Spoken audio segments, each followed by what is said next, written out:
नमस्कार साथियों, हम पढ़ने वाले हैं एनसीईआरटी गणित कक्षा 10 प्रश्नावली 4.3। अगर आप चाहते हैं कि अपनी भाषा में बिल्कुल साधारण तरीके से आपको गणित सीखने को मिले तो ये प्लेटफॉर्म आपके लिए है। इसलिए चैनल को सब्सक्राइब कीजिए, बेल आइकन का बटन जरूर दबाइए ताकि जितना भी सिलेबस है उसका नोटिफिकेशन आप तक पहुँच सके। इतना ज़रूर है कि अगर आपने वीडियो अच्छे से समझ लिया और पूरा देख लिया तो आप इसको लाइफ टाइम तक भूलने वाले नहीं हैं। आइए इस सवाल को अब करते हैं। इसमें है कि निम्न द्विघात समीकरणों के मूलों की प्रकृति ज्ञात कीजिए। यदि मूलों का अस्तित्व है तो उन्हें भी ज्ञात कीजिए। तो सबसे पहले मान लेते हैं हम द्विघात समीकरण, यानी कि ये एक द्विघात समीकरण है ax square plus bx plus c बराबर 0। ये क्या है? द्विघात समीकरण है। तो हमें ज्ञात क्या करना है? मूलों की प्रकृति। तो मूलों की प्रकृति ज्ञात करने के लिए हमें d ज्ञात करना होता है और d का सूत्र होता है b स्क्वायर माइनस 4ac। इसमें हमको इसको जमाना है। अब जब हम d को ज्ञात कर लेते हैं तो d की तीन स्थिति बनेंगी।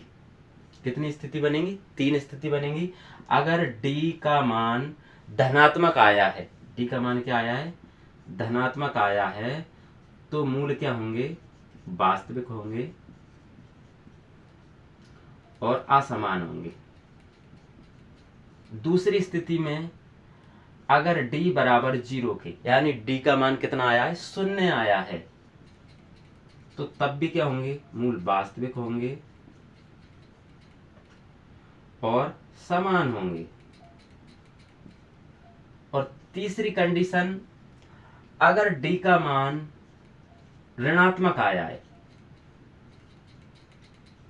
तो मूल क्या होंगे? अवास्तविक होंगे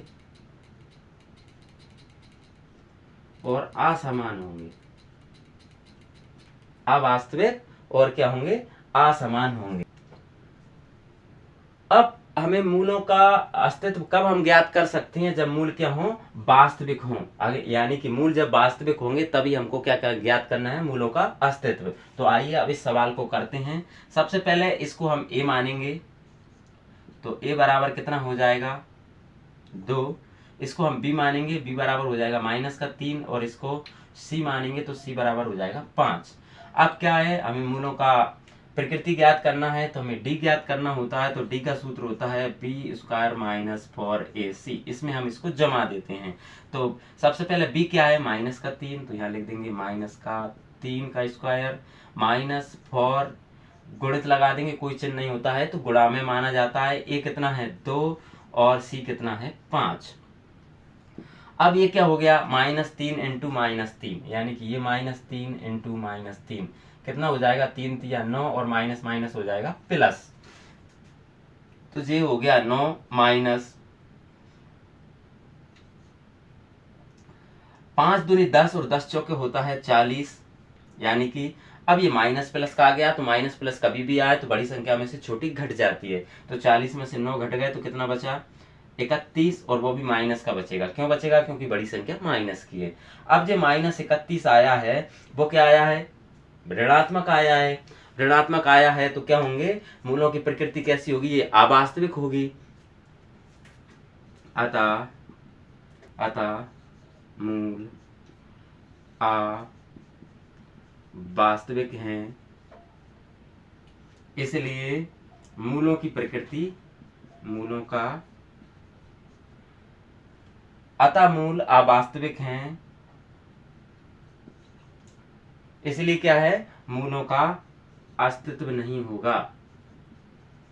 अस्तित्व नहीं होगा। इससे आगे हमें नहीं करना है, क्योंकि मूलों की प्रकृति कब अस्तित्व कब निकालना है? मूलों का अस्तित्व कब निकालना है? जब वास्तविक आए। मूलों की प्रकृति कैसी आए? वास्तविक। लेकिन इसमें क्या आई है? अवास्तविक है, इसलिए हमें उसका अस्तित्व नहीं निकालना है। तो इस तरह से इन सवालों को आप कर सकते हैं। चाहे तो आप इसका स्क्रीनशॉट भी ले सकते हैं।